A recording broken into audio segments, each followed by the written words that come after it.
Hi again everyone, welcome back again di Bitcoin Update. So far kita udah memasuki pertengahan siang hari ya di Amerika. Proses pemilu udah lagi berjalan nih teman-teman. Dan so far sih yang kita dapatkan infonya adalah saat pemilunya berjalan, nothing happen ya, not much happen teman-teman. Tadi waktu New York Open kita bisa lihat S&P 500, Nasdaq ini sama-sama menguat ya. Kalau kita perhatiin ini sebenarnya jadi salah satu pendorong juga untuk Bitcoin sama-sama naik pada saat New York Open. Dan New York Open jamnya udah maju, jadi jam 9.30 untuk saat ini. So what is going on ya? Kita bakal update dulu ke teman-teman nih progres pergerakan daripada Bitcoin pada saat di momen electionnya. Belum pada saat final, oke? Kita belum tahu siapa pemenangnya. Dari tadi saya juga ngecekin di Twitter, kemudian saya ada update live lewat CNN Politik juga di sini. Ya belum kelihatan ya, kayak quick poll dan lain-lain. Mereka semua lagi pada nyoblos teman-teman sekalian. Ya at least yang saya tahu adalah saat ini ketika kita ngelihat dalam keadaan dicoblos, market doesn't react yang berlebihan banget. Tapi pada saat hasilnya diumumkan itu yang bakal kayak gimana gitu kan. Nah teman-teman sebenarnya tadi saya ada sempat sampein juga ya lewat kolom profile lagi ya, lewat saya punya postingan previously. Jadi teman-teman sebenarnya ini kita ada sempat bahas sama teman-teman di SAG ya. Saya ada posting lewat Twitter, jadi kalian bisa cek juga idenya seperti apa. Sebenarnya gini, kalau kita mengacu pada data S&P 500, kemudian juga USM2 Money Supply, pada dasarnya market itu tetap bergerak naik. Oke, kita mengambil data ini, tanggal-tanggal yang saya tandain, itu adalah bulan election pada tahun-tahun sebelumnya. Jadi 4 tahun sekali dan election itu selalu diadakan pada November. Kan? Kalau kita lihat, contoh ya, kita ambil di S&P 500 deh. Itu selama 12 bulan atau bahkan beberapa bulan setelahnya aja, itu masih dalam keadaan relatif bullish. Oke, ini candle monthly by the way. Ini waktu tahun 2016 ya, sampai puncaknya itu 13 bulan lebih kurang ya. S&P 500 naik dan sekitar 20-30%, 30% lah lebih kurangnya naiknya. Sementara pada 2020 kayaknya lebih impuls, selama 13 bulan kita naik juga sama around 30%. Nah faktanya teman-teman sekalian, election itu nggak mempengaruhi apa-apa. Siapapun yang menang, S&P 500 tetap naik. Oke? Ditambah sebetulnya kalau saya mau hilangkan ya, sebenarnya faktor yang paling penting berpengaruh itu adalah ini, yaitu USM2 Money Supply. Selama ada uang baru di print, selama utang Amerika Serikat meningkat, itu artinya akan ada terus uang-uang baru, fresh money yang masuk kembali ke market. Sehingga Bitcoin kalau kita cek, sebenarnya korelasinya sama gitu kan. Nah, kalau misalnya kita hubungkan, apakah Bitcoin memiliki pergerakan yang mirip dengan US equity? Mungkin karena karakteristik asetnya yang dianggap sebagai atau memiliki peran sebagai risk on asset. Tampaknya demikian ya. So far itu yang kita lihat dan terjadi pada market hingga dengan saat ini.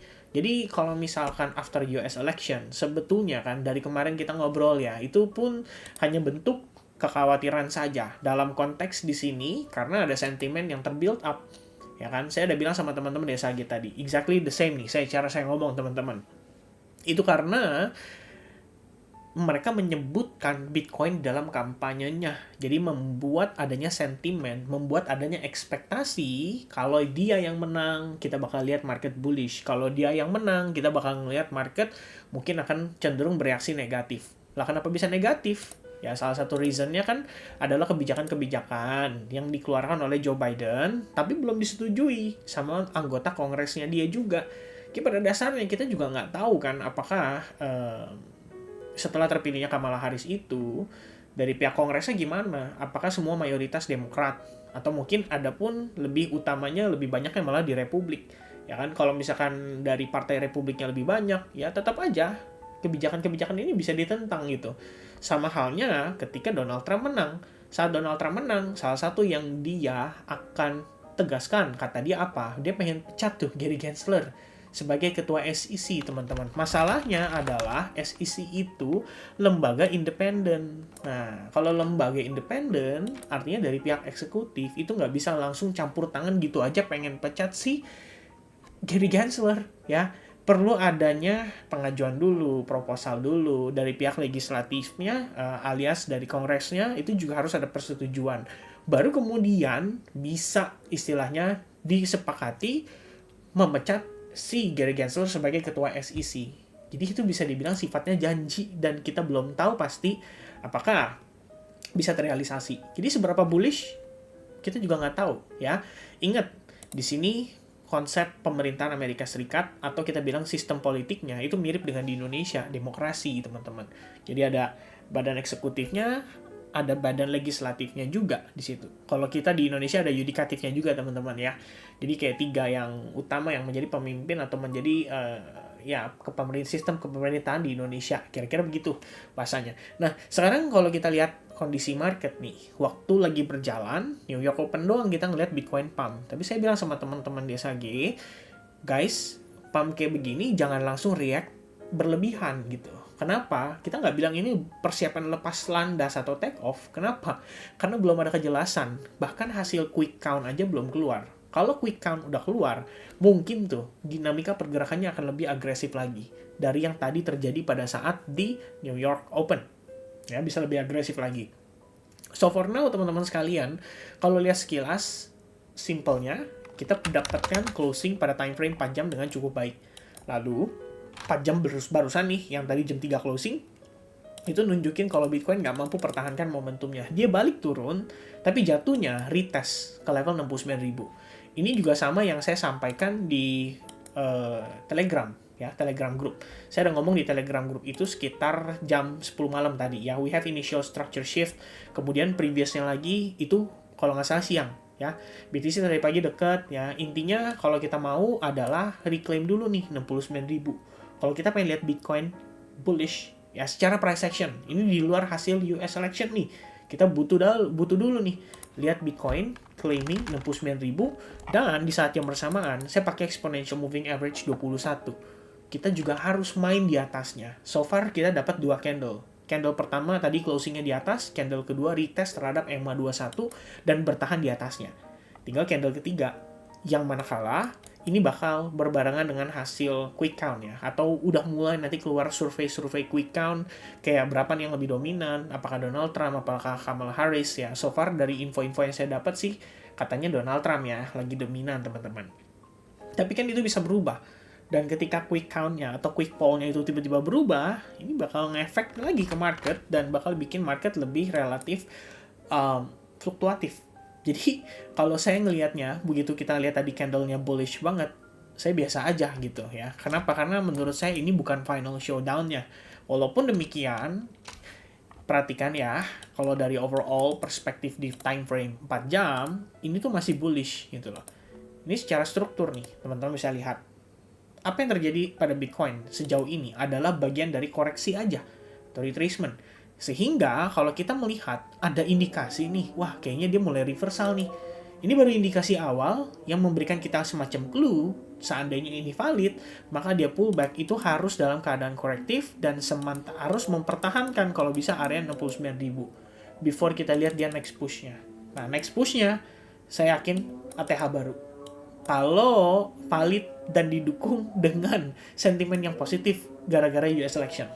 Oke? Jujur, saya nggak tahu gimana teman-teman end up result-nya kayak gimana, tapi follow the structure aja. Selama structure berkata seperti itu, selama kita ngelihat ada initial reaction-nya, selama Bitcoin berusaha bertahan dari tekanan jualnya dan menunjukkan adanya daya beli ya dari retail atau dari wheels-nya, ya udah kita take note. Oke, satu lagi yang saya mau tambahkan teman-teman, bentuk yang saya share pada beberapa hari terakhir itu adalah antisipasi. Jadi kamu jangan terlalu overconfident, jangan terlalu overbetting. Kita bisa lihat ETF kemarin itu outflow-nya 540 juta dolar. Ya ntar kalian bilang, ya biasa aja sih Vin, 540 juta dolar. Orang 2-3 minggu terakhir kenceng banget masuknya. Bener, tapi kenapa bisa outflow? Ya kan? Mungkin some people, some whale, some client di ETF ini udah mulai antisipasi possibility yang tidak diharapkan. Kita juga sama, teman-teman. Maunya kan begitu ya. Kita maunya market itu rally, ya kan? Altcoins ikut rally. Jangan sampai ada bantingan. Jangan sampai ada fake out atau bikin Anda frustasi lebih lama lagi di market. Kan ibaratnya begitu. Tapi kalau kita lihat saat ini, kita nggak bisa tahu pasti apa yang akan terjadi di depan mata kita, karena akan bergantung dari hasil pemilu pada hari ini. Itu bakal mendorong akan adanya aktivitas fluktuasi pasar yang sangat signifikan. Sebetulnya kalau saya kesampingkan semua itu, seandainya Bitcoin nggak disebutkan dalam kampanye, maka Bitcoin sebenarnya biasa aja, nggak bakal berlebihan yang gimana banget. Malah saya sebenarnya pengen ajak teman-teman lebih fokus ke the Fed ya. Minggu ini kayaknya semua pada udah terlalu terpaku pada US election ya. Yang penting itu sebenarnya adalah minggu ini nih, FOMC press conference. Saya pengen tahu seberapa dovish Jerome Powell setelah ngelihat data NFP minggu lalu. Itu yang saya pengen tahu.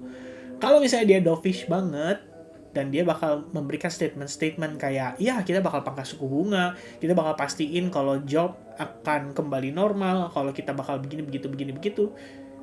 Itu harapannya. Berarti ada potensi dong, dia bisa memberikan semacam clue. Apakah dia akan melakukan quantitative easing, bagaimana rencana mereka dengan balance sheet mereka, dan harusnya itu diumumin pada awal tahun. Jadi pertemuan-pertemuan yang dilakukan pada awal tahun. Itu bakal jadi clue penting buat rally-nya market sepanjang 2025. Oke, sejauh mana akan bergantung dari situ. Nah, kira-kira begitu guys ya. So now, guys, this is more important, karena saya pengen tahu statementnya Jerome Powell itu bakal dovish atau enggak menanggapi data pada minggu lalu, NFP angkanya 12.000. Itu sebenarnya yang paling signifikan.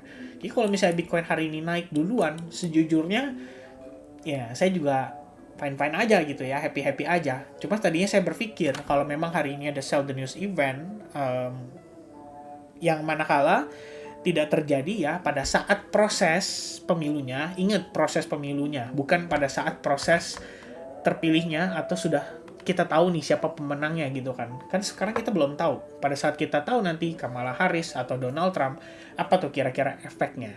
Ya, kalau misalkan sampai ada sell the news event, ingat guys, Bitcoin nggak segampang itu. Ya, sebelum dia dibanting, ada proses fake out-nya juga. Sebelum dia naik, ada proses fake out-nya juga. Selalu terjadi seperti itu. For example, like this one. Ya, ini ETF. Sebelum dibanting, ada naiknya dulu tuh, baru kemudian dibanting. Ya kan? Nah, pada saat sebelumnya nih, kalau kita lihat, sebelum dia rebound, sama pula, ya, ada dibanting dulu, baru dia rebound.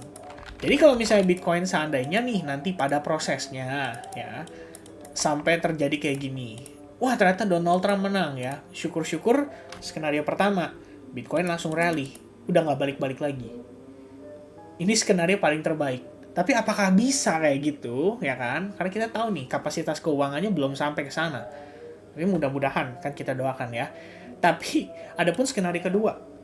Bitcoin-nya rally, but it's just a fake out.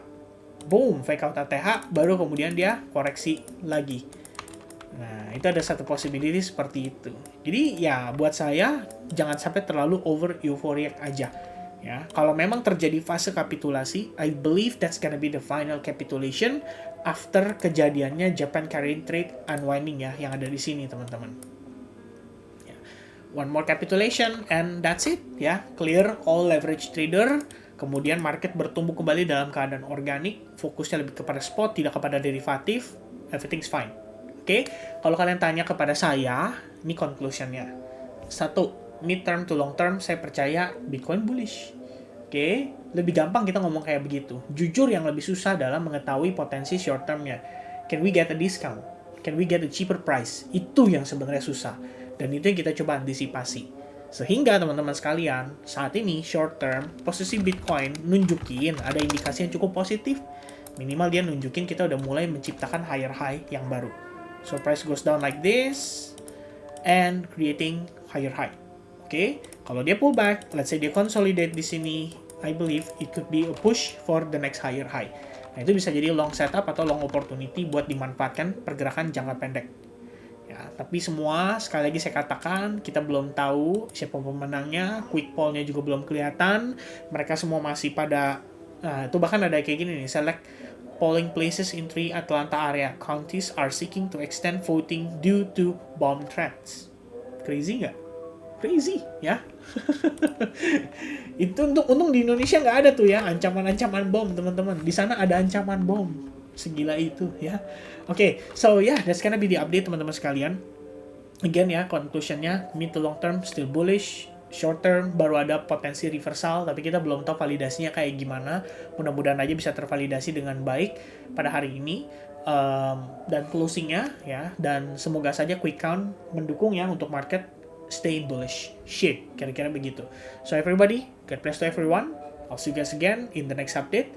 Don't forget to check out on our Telegram. Make sure kalian klik di kolom deskripsi, itu ada free link buat ke Telegram, and it's free guys ya, nggak bayar teman-teman. So yeah, I hope you guys join, and nanti update altcoins yang mungkin terpilih dari komen di kolom video ini akan saya masukin ke sana kayak tadi ya. Saya ada update seputar Ondo. Okay, so God bless everybody, and I'll see you guys again in the next update. Cheers, bye bye guys.